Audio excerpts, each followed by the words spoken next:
Paul wasn't at today's get-together. Where was he? Is he sick? Working, as usual. Does he always work Saturdays? Sometimes, yeah. There was some minor emergency, and he was needed on site. Hopefully he can make it the next time. As I suspected. What do you mean? What did you suspect? No rest for the poor, as they say.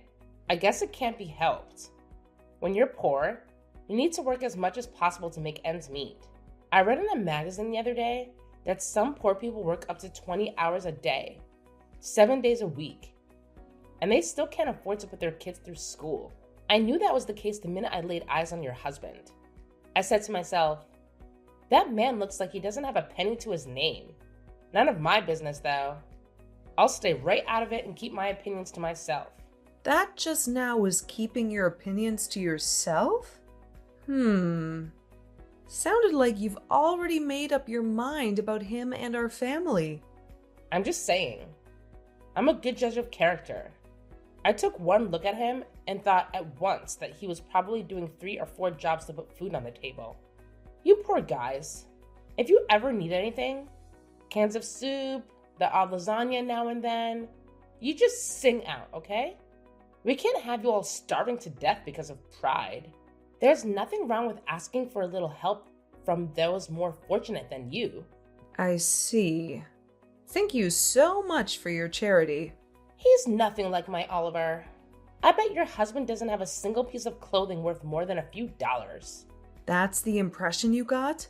Interesting. Paul doesn't care about fancy clothes, or anything fancy for that matter. He never has. Clearly. But don't judge him just because he's not interested in expensive clothes. Steve Jobs used to wear his scruffy jeans and his skivvy to product launch events, where everyone else was in suits. He didn't care either. Janet, it's okay to dream, but to compare Paul to Steve Jobs, that's a bit of a stretch, isn't it? Don't you think it's just a bit forward to assume someone is dirt poor without knowing everything about them? Sorry. As I said, I'm an excellent judge of character. I only need one glance to sum someone up. That's just the way he looked. I'm sorry. I didn't think poor people had any feelings. What? Are you reading your own texts? What you're saying is borderline hate speech. Please stop insulting me. What's wrong with calling poor people poor? Do they get offended? What if I call the horse a horse? I'd be right. The horse would think, yes, I'm a horse. You're right. Did you never hear the saying, don't judge a book by its cover? There's another saying that goes, appearance is 9/10 of the law. Thank you. I'm beginning to understand where you're coming from. Please, go on. Isn't it natural to look down on the poor? I mean, if they didn't want to be poor, they could stop it, right? I can't help feeling they're just being lazy. You're a housewife, right? Have you ever worked a day in your life? Me? Oh, good heavens, no. Ew. I don't think I'm suited to getting my hands dirty. I did have a job in a perfume shop for a week when I was in high school, but I had to quit. I couldn't stand touching the money. It's very dirty, you know. I read in a magazine that you can catch all sorts of diseases from touching money after other people have touched it. You should probably think about what you're saying a little more. Those kind of general statements can be really hurtful. My Oliver works for Prescott Chemicals, the biggest chemical producer in the state, one of the biggest in the whole country. And he's not actually making this stuff. Of course not. He's one of the top executives. We're so happy. Life is good. Don't you think it's better to have money for the children? I can't imagine growing up with poor parents. I shudder to think what their suffering must be like. My heart bleeds for them. Give it a rest, would you? You think I like hearing this? And really, you shouldn't judge people on their appearance. Your intuition isn't as good as you think. We're just fine with the status quo. Okay. Have it. You're right. You put on such a brave face. But you can let your guard down with me. I admire you in a way. It's kind of admiration mixed with pity. but admiration too. Wow, you do go on, don't you?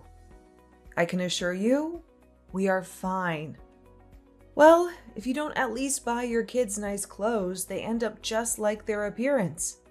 They'll never break the cycle of poverty. Those poor kids. Leave us alone. I'm really busy today, so we don't have any more time to continue to get offensive texts from you. Okay? No rest for the poor, huh? Okay, bye.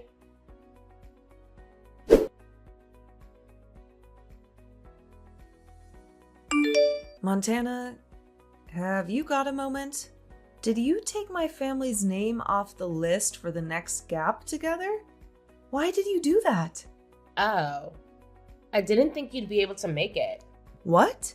Well, you guys are struggling to get by, so I just assumed the fee we collect from each family would be a bit much for you guys.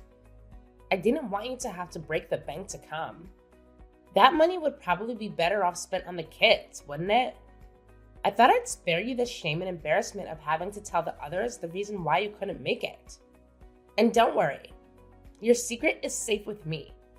If anyone asked, I'll just say that one of your kids has the flu, something like that. You should be thanking me for looking out for you. I've got your back, Janet. And I mean what I say about you guys asking for help.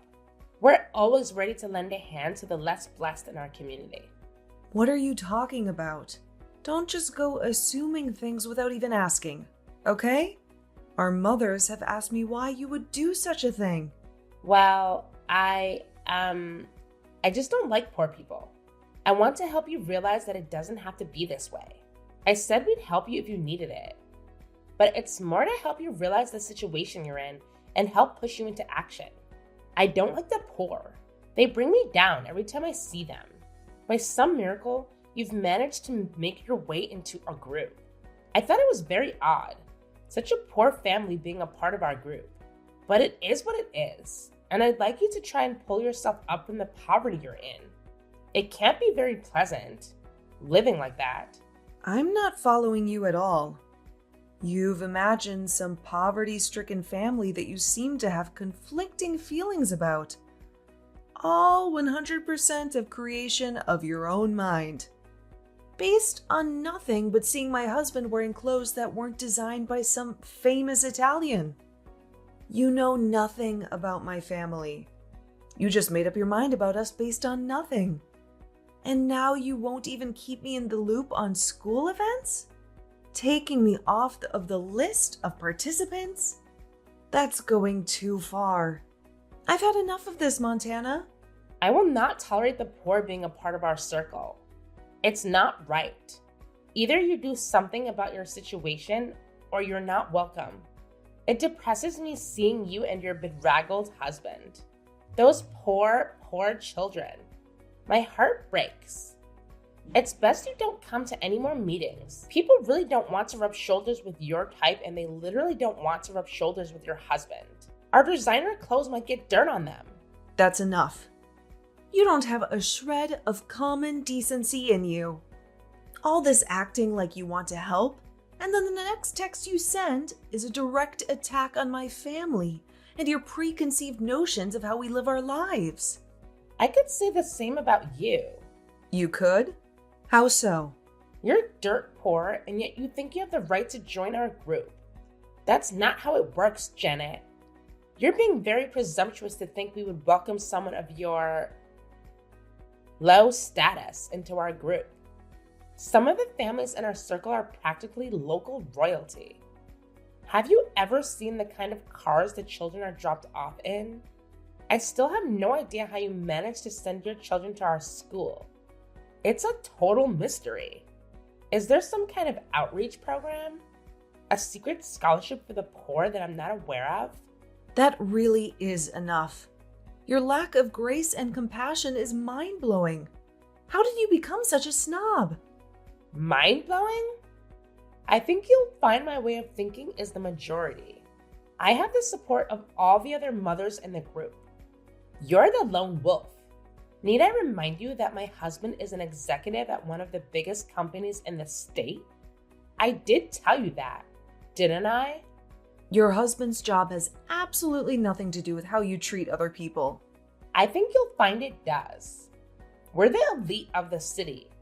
We have the right to exclude those who don't live up to the high standards expected of members of our group. What does your husband's job have to do with you having no common sense or decency? I'm failing to see the connection. What right do you have to say anything? Your husband works part-time at a 7-Eleven, right? That's the way he looks. He's the vice president of the company your husband works for. He's your husband's direct superior. Oh, really? That's a good one. Oh, Janet, that kills me. You really are in a terrible situation, aren't you? Poor and not all that right. I guess it's just a vicious cycle. The poor and the uneducated are doomed to be that way forever. It's just so sad. The poor have decided that that's the way the world works and they accept it. But don't you feel an obligation to do better for the children? It's not their fault they were born into a poor, stupid, and lazy family, is it? They are innocent. But I suppose poor parents raise children to be poor adults, and it just continues. Endlessly. Do you ever stop harassing people? Who gave you the right to talk to people like that? I'll say it again. My husband is the vice president of Prescott Chemicals. He's your husband's boss. What? Yeah, right. It's a family business. The whole company and all of its subsidiaries are owned by Paul's family. Did you ever ask what my family name is? I've seen it written on school lists before, but it's a common enough name. There are 2 or 3 other Prescott families that are in the school. Nothing out of the ordinary. And those families are rich. The kids are dropped off in McLarens and Bugattis. Those 2 or 3 families are all part of the same Prescott family. One of the fathers, Paul's cousin, is a board member, and one of the mothers, Paul's older sister, is the CEO of the pharmaceutical branch. There are actually 2 more families you may have overlooked. Margaret Wake. Of course I know Margaret. She's been the head of the PTA for the last 3 years. She's Paul's little sister. She's also a board member. Karen Evans. The area school commissioner? Paul's cousin. She also owns 30% of the entire company. Oh, God. I knew your husband was working there. I just didn't say anything. Paul says he's a great executive and a generally nice guy. I didn't want to cause any problems between our husbands when they seem to have a genuinely good working relationship. No need to burden them with such trivial nonsense. But you've gone too far, Montana. Your prejudice has made you into a nasty, toxic person. You're lying. You aren't serious, are you? You're just making this up out of spite. Right? I'm not making up any of it. Until now, I didn't see the need to make this information public. But I won't be the target of your personal crusade against the poor. You seem to be bent on broadcasting your wealth and self-perceived elite status to anyone who will listen, while looking down on those less fortunate than you. And yet my husband has been your husband's boss all along. And you will have, of course, heard the name Hugh Prescott II. The president. Yes, of course. Think about that for a moment. Is he Paul's father? You got it. You gotta be joking. This is just your last-ditch attempt to salvage some dignity, right? I'm dead serious. I'm actually surprised you haven't heard all of this before from some of the other mothers. Most of them know about my family. Well, why am I the only one who didn't know? It's very amusing to watch, actually. Whenever you badmouth my husband and my family at meetings, The other mothers all stare awkwardly at the floor. At first, it was baffling as to why you didn't notice. But now I can clearly see that you're so stuck up and established that you are incapable of noticing anything that happens around you. It's like you're in a little bubble. All you can hear is your own voice. I didn't know. Why didn't anyone tell me? You only moved to the city last year, right? I guess you just didn't ask enough questions. Didn't care about others? You'll have to ask yourself that one. But you took one look at my husband and decided he was poor. Didn't care for the children. And we were doomed to live our lives in poverty. You badmouth me and my family without knowing anything at all. I haven't ever told Paul about how degrading you've been to me and my family. But this time, I can't keep my mouth shut. I can't let you get away with this. No. Wait a minute, Janet. Don't do that. That's not a good idea. We don't need to get the husbands involved. We can sort this out. Just you and me. This can't have any effect on my husband. He hasn't done anything wrong. This is between you and me, right? Your husband has done nothing wrong. As I said, Paul and the rest of the board are very happy with him. He's an excellent worker. But I'm going to tell Paul about this. It's all here in your texts. And don't try to delete any of them. I've already taken screenshots of this entire conversation. I'm sorry. Please don't tell your husband. It'll open up a whole can of worms. Please, let's just talk about it. You and me. What do you say, Janet? Can a girl get a second chance? But it isn't just me, is it? There are other mothers who avoid you at all costs. What other things have you done to make people stay out of your way? People avoid me? Absolutely. And you haven't even noticed? Most other mothers don't want to be in the same room as you. You're living in a dream world where you can only hear your own voice. Nobody wants to be anywhere near you. Have you really not noticed that people say as little as possible? That everyone has an excuse to leave when they have to talk to you?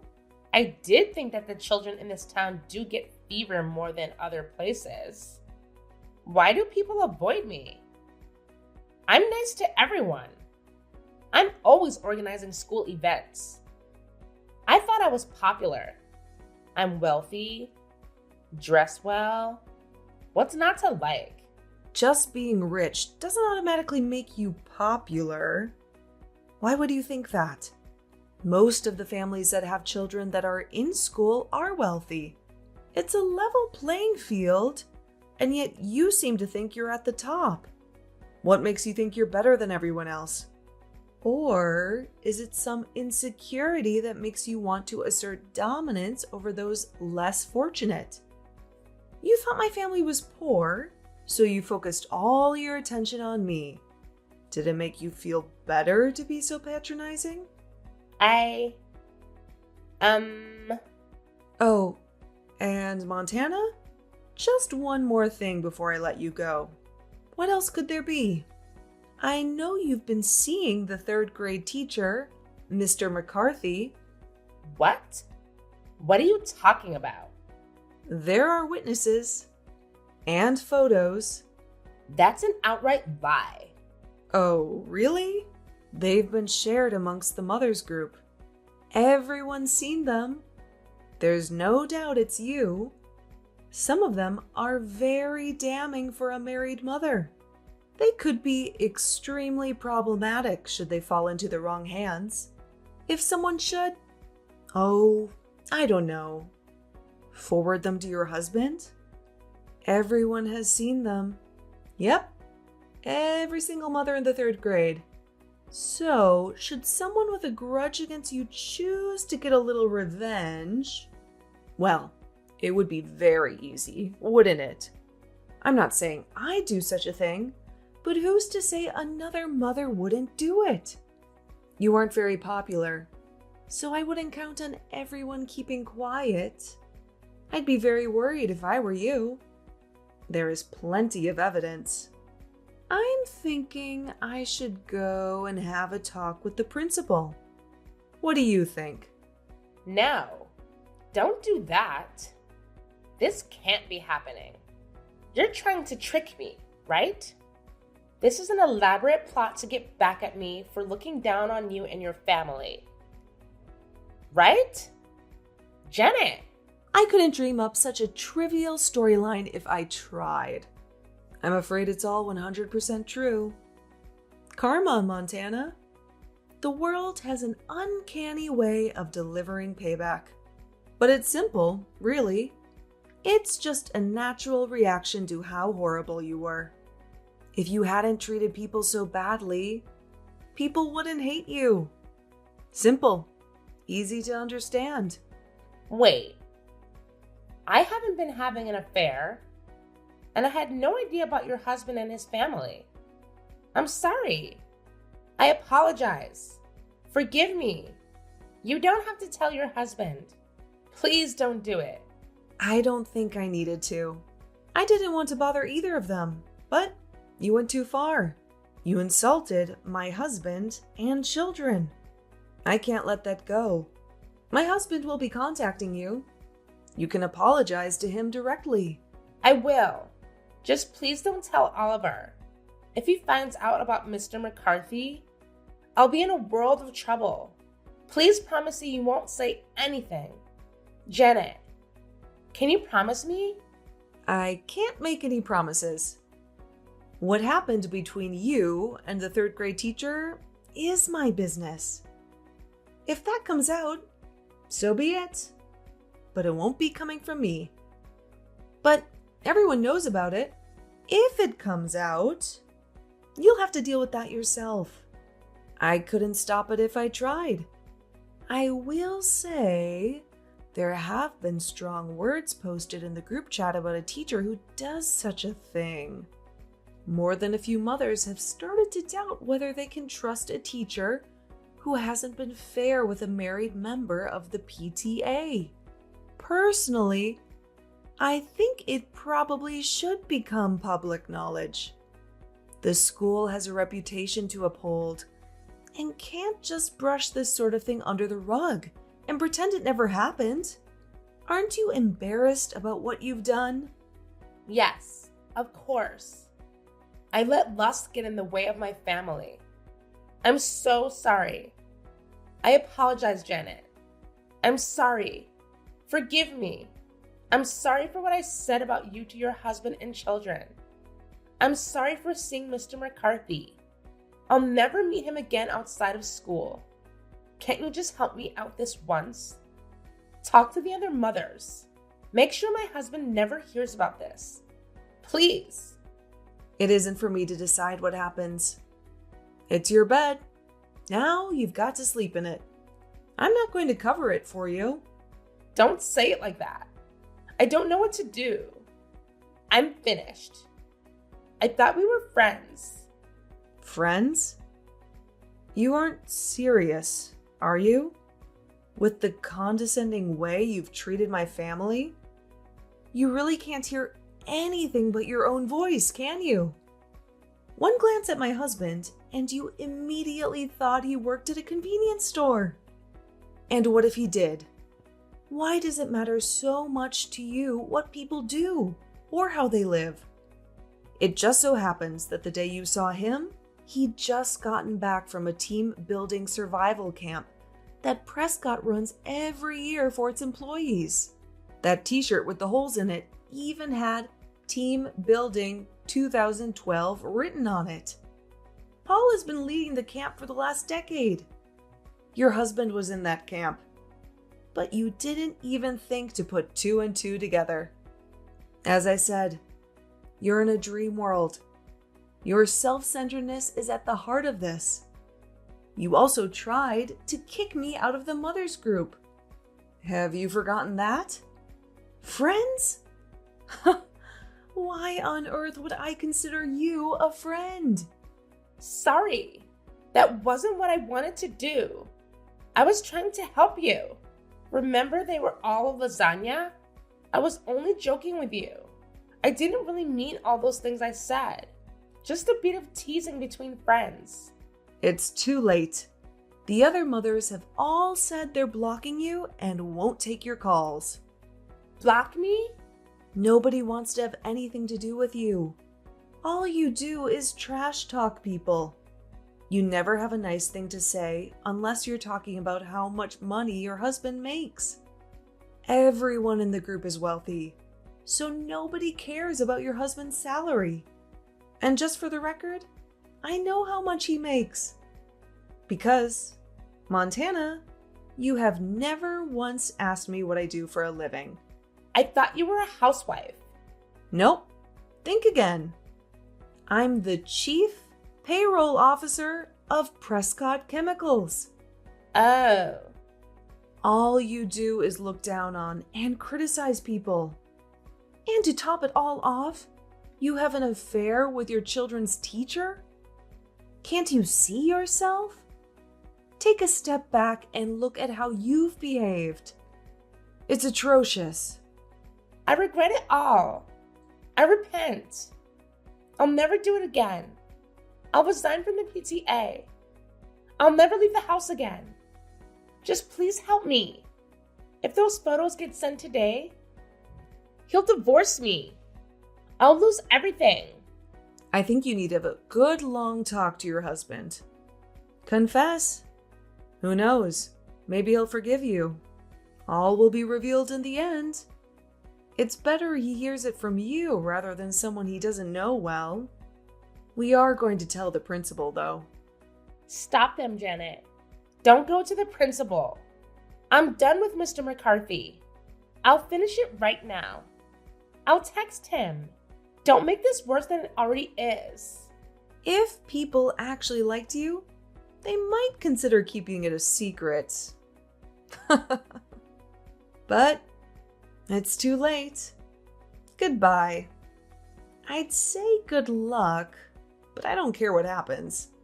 I'm blocking you in 3, 2, 1.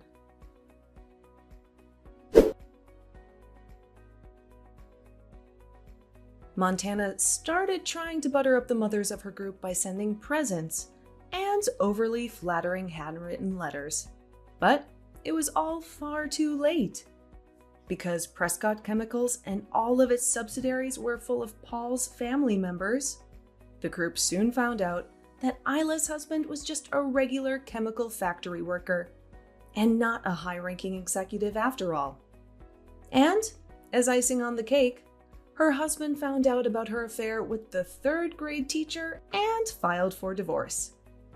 This whole story ended with her being kicked out of the house and losing custody of her children.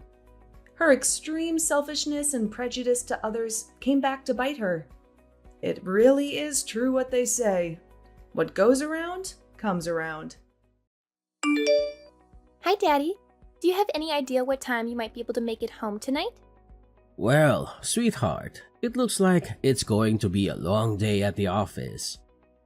I have a lot of work to finish and some meetings to attend. I'll probably be wrapping up and heading home around 7 p.m. Why do you ask? Oh, nothing much. Just that I thought I'd take over the kitchen duties tonight. I'm planning on cooking up some chicken breasts and baked potatoes for dinner. Really?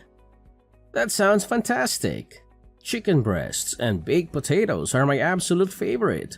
You know how much I love them. Yes, I know. We had a cooking lesson in our home economics class at school today. The teacher taught us how to make them.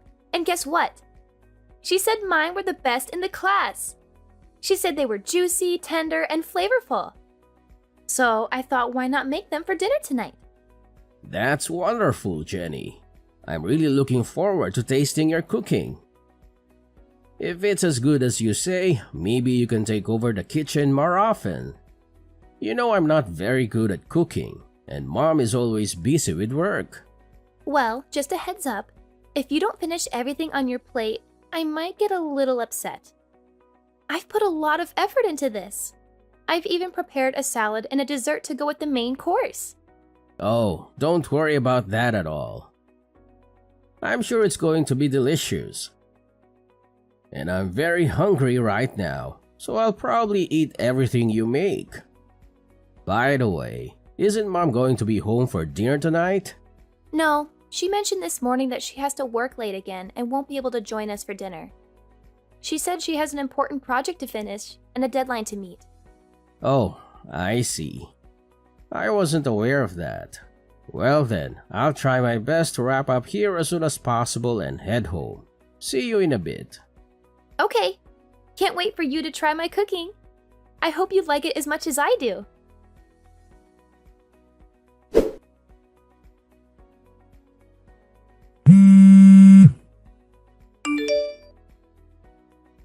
Kayleen, are you there? Huh?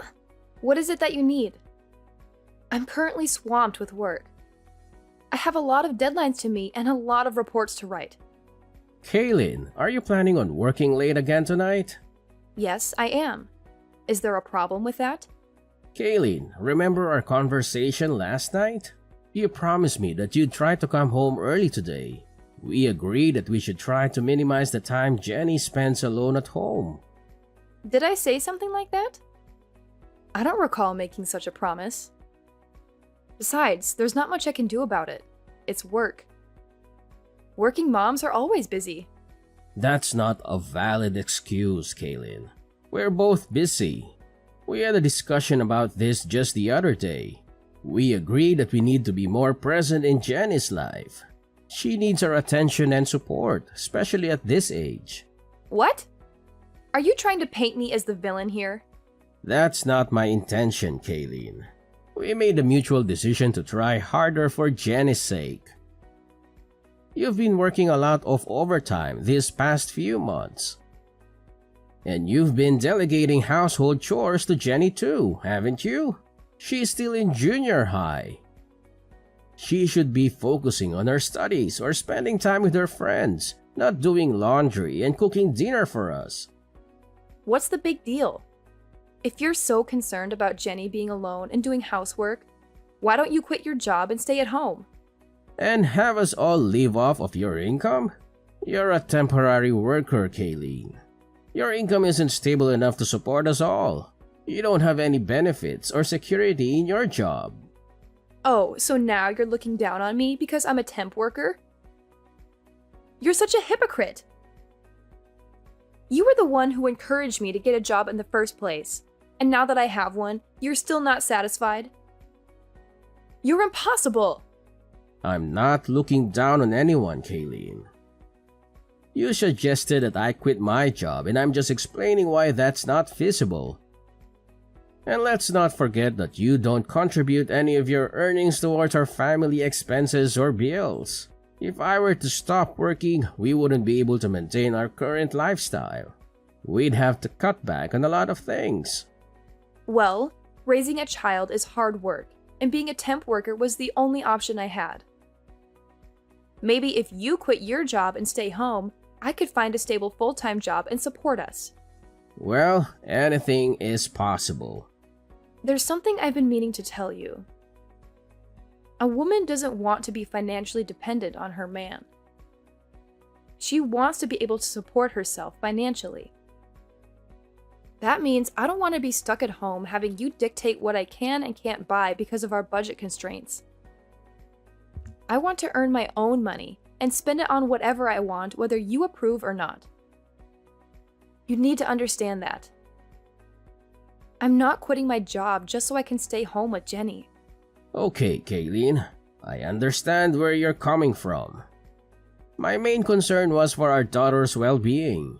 If you want to continue working late and aren't able to be home when Jenny is there, then we'll have to figure out another solution. Maybe we can hire a babysitter or ask one of our relatives to look after her. Oh, there's something else I need to tell you. You know the debate competition Jenny has been preparing for this week after school? Well, there was a scheduling conflict with the basketball tournament, and they had to move her debate competition to next week. Next week? That might be difficult for me. I'll have to rearrange some things. I already requested the afternoon off for this week, but I don't know if I can do it again for next week. Let's not mention this change in schedule to Jenny until we're sure whether or not we can make it. It would break her heart if we weren't there for her debate competition. Let me see if I can rearrange my schedule at work. I should know by Friday whether or not it'll be possible for me. Don't worry. Even if you can't make it, one of us will be there for her.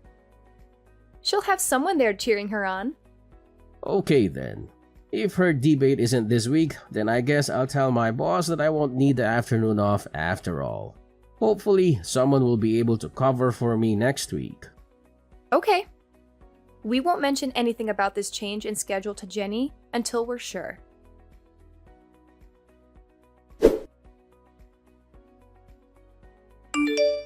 Dad, where are you at this moment? I've been searching for you everywhere. Right now?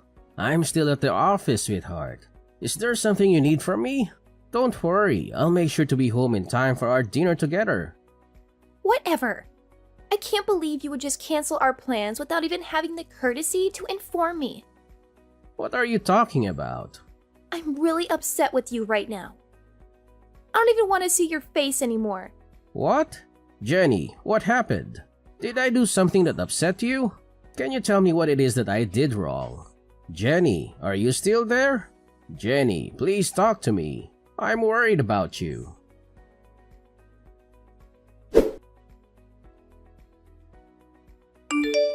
Is Jenny at home right now? I was hoping to have a chat with her. No, she's not. Why do you ask? Well, earlier today, Jenny sent me a message saying that she hates me. It's left me quite perplexed. Did I do something to upset her? Maybe. I'm not entirely sure, but you know how teenagers are. They're at a rebellious age where the smallest things can set them off. I don't think you should worry too much about it. It might be best to give her some space for a few days and let her cool off. I'm not so sure. I feel like it might be better if I talk to her and try to understand what's bothering her. Trust me, that might just end up making things worse. She's not going to appreciate her father prying into her personal matters. I understand how girls her age feel. Let's just give her some space for a few days and let me handle this, okay? Maybe you're right. Alright then, I'll leave it up to you. Good. I'll take care of everything. For now, just keep your distance from her. And don't worry about her debate competition either. I'll be there for her so you don't have to. In fact, given the circumstances, it might be better if you didn't attend. If you think that's best. It's not uncommon for children to say things they don't mean in the heat of the moment. Don't take it too personally. I suppose. It's just that she's never said anything like that to me before. Well, maybe she's been holding it in for a long time. Maybe she's been feeling neglected and unloved by you. Or she's been resenting you for always being busy with work and never spending time with her. That's not true. I love Jenny more than anything in the world. I work hard to provide for her and give her a good life. I always try to make time for her whenever I can. Well, maybe that's not enough for her. She needs more than just material things from you. She needs your attention, affection, guidance, and support. But I do give her those things. I always listen to her when she talks to me. Really? What? What are you talking about?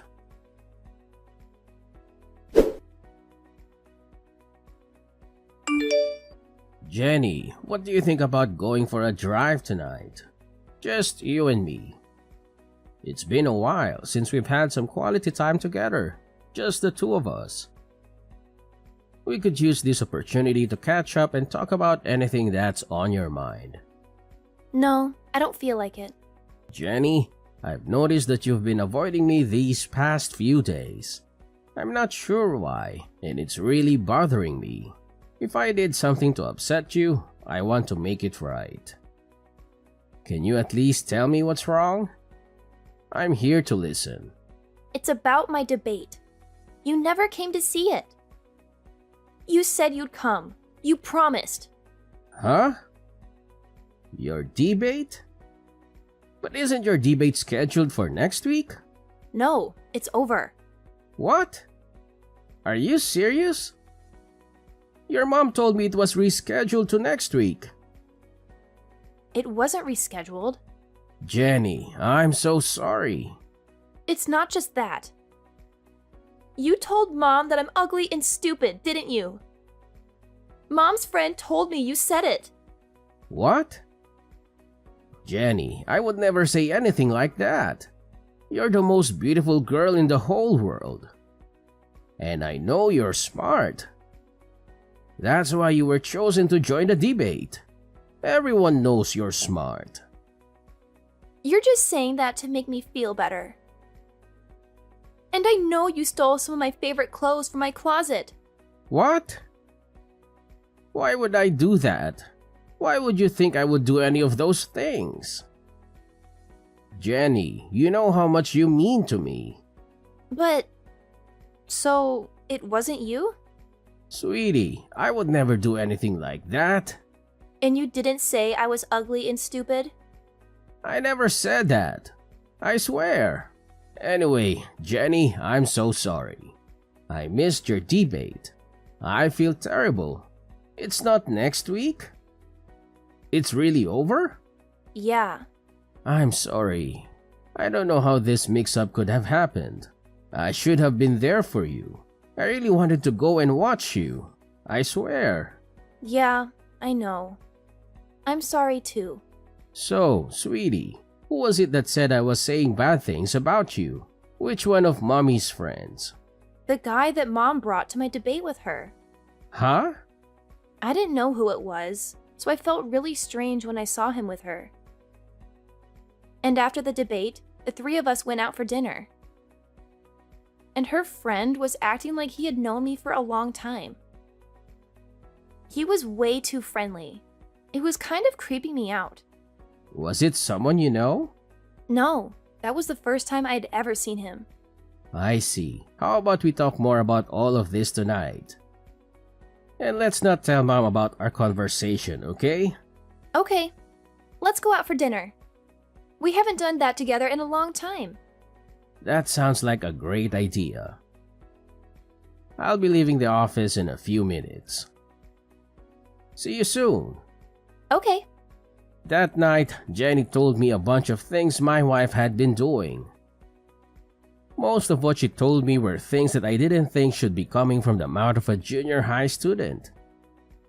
Jenny and I agreed that we'd continue on with our daily lives for a little while as if nothing had happened. Just long enough for me to figure out what we should do next. During that time, my wife messaged me about a parent-teacher interview she had to go to on a Sunday. I guess she thought that Jenny was still upset with me and not speaking to me.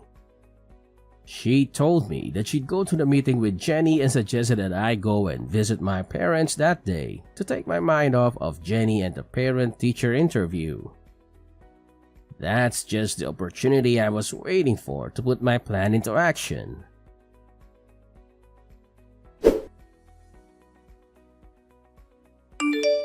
I'm currently at my parents' house.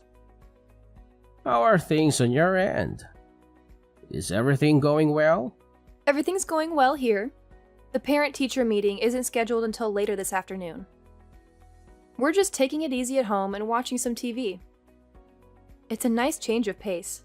Wait, did you say you're at home? I thought you might be out somewhere. Yes, why wouldn't I be? I'm just enjoying a quiet day at home. Oh, I see. So you're living in a hotel now? That's news to me. I must have misunderstood something. What are you talking about? Why would I be living in a hotel? Well, to be honest, I'm not actually at my parents' house right now. I'm downtown. And guess what? I saw someone who looks exactly like you. She even went into a hotel with a man I've never seen before. She seemed really happy and excited. Maybe she had a double espresso this morning to kickstart her day. That's interesting. But I'm sure you're mistaken. It must have been someone else who looks like me. Are you sure? Because she's wearing the same suit you said you were going to wear to Jenny's parent-teacher interview today. The exact same dark blue blazer. The guy looked pretty dressed up too. I wonder if she's planning on going to the parent-teacher interview right after leaving the hotel. If it was you doing that, I'd be really upset. I've already told you that's not me. You're obviously mistaken. It must have been someone else. But I'm really curious to find out. If it's not you, then maybe you have a long-lost twin. If that's the case, I don't want to miss this opportunity to reunite you two, so I think I'll just wait outside the hotel until she comes out. Okay. You want me to come out and say it, don't you? Yes, I'm cheating on you. Who cares? Sorry. You admitted to that a lot faster than I thought you would. Well, I couldn't stand your indirect accusations anymore. You're always so annoying. That's probably why Jenny hates you so much, too.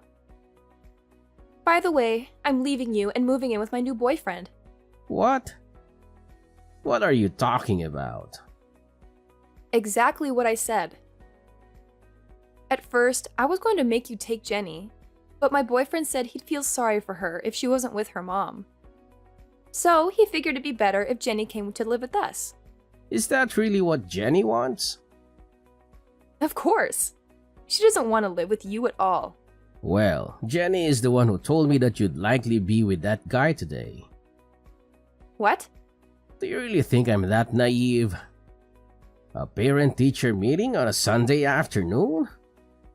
That's quite unusual, don't you think?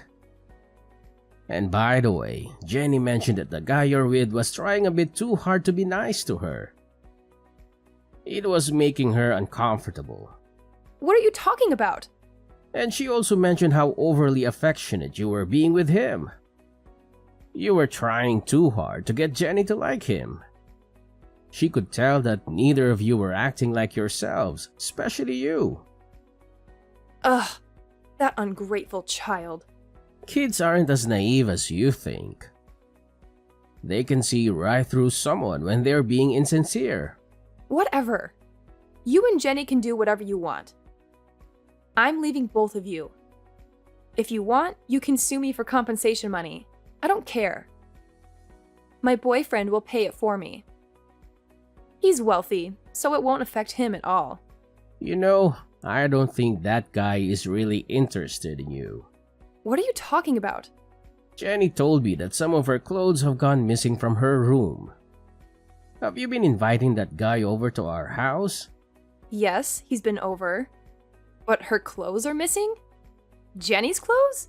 He's the only person I can think of who would take them. Don't you think that might be why he was so insistent about Jenny moving in with you two? No. He's not like that. Why don't you just ask him? He's in the same room as you right now, isn't he? Hello? Are you still there? He left. What happened? When I told him that after we divorce, I was going to have Jenny live with you instead of me. He said, well then there's no point in any of this, and just left. Is that so? That's hilarious. Did that really just happen? Oh, some guy looking really upset just left the hotel. That must be him. Don't worry about it. Hey, are you still there? Yes, I'm here. I literally just sent you a message. No, I mean, are you still standing in front of the hotel? Yes, why do you ask? I'm in room 405. Why don't you come up here? What are you talking about? I'm sorry for all the harsh things I said to you earlier. I realize now that I was wrong. I promise not to behave like that again. Can we talk this over? That's not possible right now. So just hurry up and get down here. Why not? It wasn't my fault. He deceived me. I had no idea he was that kind of person. You're only saying that because now you know he wasn't really interested in you. But he promised me the glamorous life I've always wanted. How could I resist such an offer? He lied to me. He's the bad guy, not me. You can't blame me. Any girl would be taken in by that. But women don't want to be supported by their man. They want to be able to support themselves financially, right? Shut up. I take back what I said before. I'm not talking about what you said before. That's what the person beside me is saying right now. Your boss at your current temp position. What? I looked into it and found out right away. The guy you were cheating on me with is your boss's husband, isn't it? I'm down here in the lobby with your boss. We were both here the whole time. She grabbed her husband as he was trying to leave the hotel. Just wait. Is she really downstairs? Mrs. Peterson? Yeah, that's why I told you to hurry up and get down here. We're all waiting for you. What? No way. I'm not going down there. You have to do something. There is no getting out of this now. Mrs. Peterson is suing both you and her husband for your affair. Oh, and you can bet that I'll be doing the same. You don't even want to imagine how much this is going to cost you with both of us suing you. But you'll have no problem paying for it, right? Because you've been working all that overtime for the past couple months, right?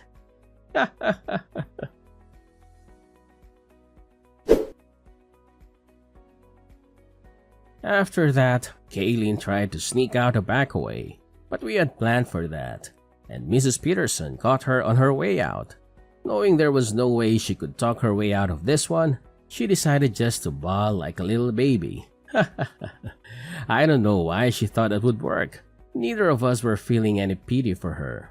Instead, I just took that time to contact her parents and tell them why I was going to be divorcing their daughter. They apologized for their daughter's actions and tried to get me to reach a settlement with them instead of taking Kaylee into court for compensation money. But I knew I'd win in court, and I knew I'd get a lot more out of her if I did it that way. All those nights, Kaylin said she was working overtime. She was really out with her boyfriend, so she had nothing saved up to pay me with. Because of that, what she owed me was taken out of what I would have to give her in the divorce, so she ended up getting nothing from me. Needless to say, Mrs. Peterson fired Kaylin immediately after catching her with her husband. Kaylin was left with no man, no money, no job, and a big debt she had to pay to Mrs. Peterson. Kaylin had no choice but to move back in with her parents. I don't know what happened to her after that because Jenny and I moved away so that we'd never have to see her again. So, my daughter and I started our new life together, just the two of us. Jenny taught me how to do the laundry and all the other chores around the house. At first, I felt a little stupid having my daughter show me how to do such easy things, but I actually enjoyed the time we spent together as she taught me. She's even agreed to teach me everything that she learns in her home economics class. Every weekend, we make dinner together and we've grown closer than ever. Sometimes the meals don't turn out as good as we wanted, but even those times are fun. Now, dinners with my daughter are the best times of my week.